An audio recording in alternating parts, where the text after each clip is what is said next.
Halo semuanya, Assalamualaikum warahmatullahi wabarakatuh. Kembali lagi bersama saya Alvin Pintu Daftara. Nah, kali ini kita akan membuat tutorial data untuk mengolah data produksi dari usaha tani menggunakan alat analisis Frontier ya. Jadi kita membuat tugas ini untuk memenuhi tugas dari Bu Nurki pada mata kuliah Ekonomi Produksi Pertanian. Nah, di sini kita sudah punya data yang terdiri dari jumlah produksi, yaitu variabel independennya, kemudian ada luas lahan, benih, tenaga kerja, pupuk, dan juga pupuk kandang sebagai variabel bebasnya. Nah, yang pertama kita harus lakukan yaitu kita akan melogaritma terlebih dahulu data-data tersebut ya, dengan menggunakan LAN, dengan menggunakan rumus Excel sama dengan LAN, kemudian kita masukkan datanya. Gitu. Yang pertama kita lakukan, kemudian kita copy terlebih dahulu untuk judulnya dari masing-masing data. Supaya lebih cepat kita langsung kopas-kopas saja ya. Lalu kita tambahkan satu tabel untuk jenis data, seperti itu. Nah, sudah. Lalu kita masukkan terlebih dahulu nama responden. Nama responden di sini kita karena nama responden di sini itu kita akan menggunakan angka. Kita mengganti dengan angka 1, 2, 3 hingga ke bawah. Kita langsung tarik saja supaya lebih cepat ya. Gitu. Tarik hingga data terakhir. Kemudian kita langsung ke jenis data. Nah, jenis data yang digunakan yaitu jenis data cross section. Nah, untuk itu kita langsung mengganti jenis data dari nama cross section menggunakan angka 1.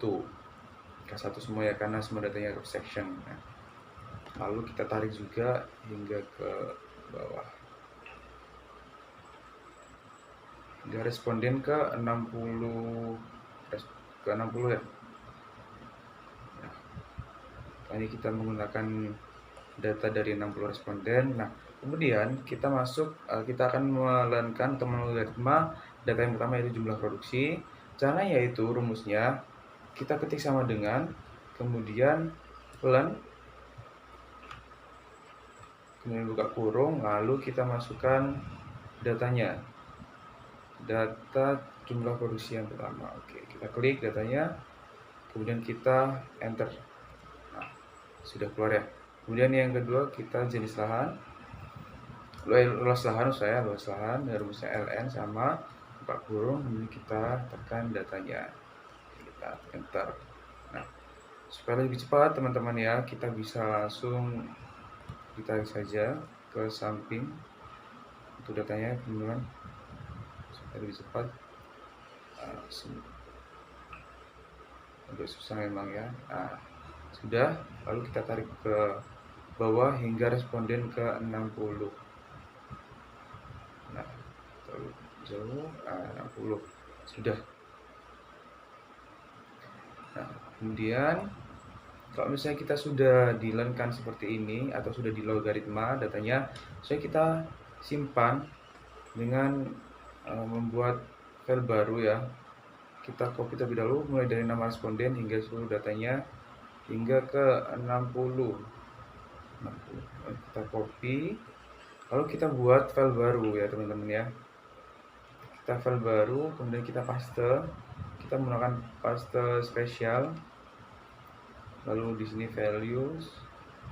Oke, nah di sini semua datanya sudah terinput di file Excel baru. Kita menggunakan file Excel baru supaya nanti, karena file Excel ini akan diinput ke alat analisisnya yaitu Frontier. Nah, kemudian untuk seluruh datanya ini kita tambahkan 60 di belakang koma ya.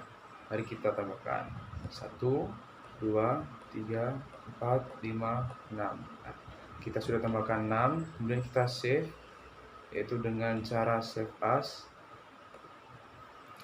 ya teman-teman. Kemudian kita save di data yang sama dengan tempat frontiernya supaya lebih mudah di dokumen. Kemudian nah ya, semester 6, lalu EPP, frontier. kita save dengan tipe file yaitu text.mdos, lalu kita kasih nama epp supaya lebih mudah untuk mencari. Oke, kita save. Oke, kita save. Yes. Oke. Misalnya sudah, kita keluarkan saja ini, teman-teman ya. Nah, sudah kita keluarkan. Kemudian yang ini kita save saja. Sudah. Kita keluarkan. Nah, langkah selanjutnya, karena kita tadi sudah membuat datanya, pada bentuk txt atau teks tadi, lalu kita ganti terlebih dahulu dari txt menjadi dta ya. Oke, kita ganti jadi dta. Are you sure you want to change it? Ya, kita menjadi dta. Nah, setelah diganti menjadi dta, kemudian kita langsung ke analisis frontiernya. Kita buka terlebih dahulu. Nah, kemudian kita masukkan, do you wish to type instruction at the terminal? Ya, kita menggunakan T. Ya, kemudian di sini kita menggunakan 1 dan mohon maaf ya teman-teman ya, tadi kita ulangi lagi ya. Kita buka terlebih dahulu frontiernya, kemudian kita ulangi angka 1. Mohon maaf, salah tadi, T ya terlebih dahulu ya, kemudian errornya 1, kemudian kita ketik datanya itu epp.dta, kemudian kita enter. Setelah itu output filenya nanti kita kasih nama epp.out. Nah, sepertinya. Kemudian 1 function, kemudian kita menggunakan y ya. Kemudian kita ada 60 data cross section, lalu 1 templates, data observation ini kita 60 juga ya. Lalu section kita tadi ada 5 untuk data yang diregresi, yaitu inputnya ada 5 ya tadi, yang terakhir kita add. Nah, ini kemudian sudah terinput sudah menjadi output, sudah menjadi luaran karena datanya tadi sudah diolah. Kita coba buka hasilnya bagaimana. Kita lihat di sini betanya sudah terlihat, kemudian koefisien standar error dan juga terasnya sudah ada semuanya. Kita coba lihat yang lain. Lalu untuk LR-nya juga sudah ya, ini LR-nya sudah ada juga 0,63. Oke, kemudian setelah data ini kita outputkan, kemudian nanti tinggal kita interpretasikan ya teman-teman. Nah, dalam selanjutnya kita akan melihat interpretasi dari estimasi fungsi produksi stochastic frontier yang sudah kita kerjakan kemarin ya. Nah, di sini kita menggunakan beberapa variabel. Yang pertama ada variabel y, yaitu hasil produksi. Kemudian ada 5 variabel x. Yang pertama ada luas lahan, X1, benih, X2, tenaga kerja, X3, pupuk X4, dan juga pupuk kandang X5, variabel X5. Nah, cara pengolahan data menggunakan Frontier 4.1 yang kemarin sudah kita praktikkan. Kemudian hasil interpretasinya, nilai LR test of the one-set error H0 tidak terdapat kasus inefisiensi.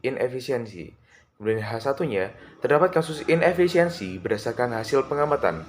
Dapat diketahui bahwa nilai LR test of the one-set error sebesar 6,311, yang dimana lebih besar dari 5,138, yang itu adalah nilai kode Palm. Artinya H0 ditolak dan H1 diterima, sehingga tidak ada kasus inefisiensi. Nah, kemudian nilai gamanya. Berdasarkan hasil output, maka dapat diketahui bahwa nilai gamma T hitung yaitu sebesar 17,197, dimana itu lebih besar dari T-tabel 2,00 dengan alfa 0,05.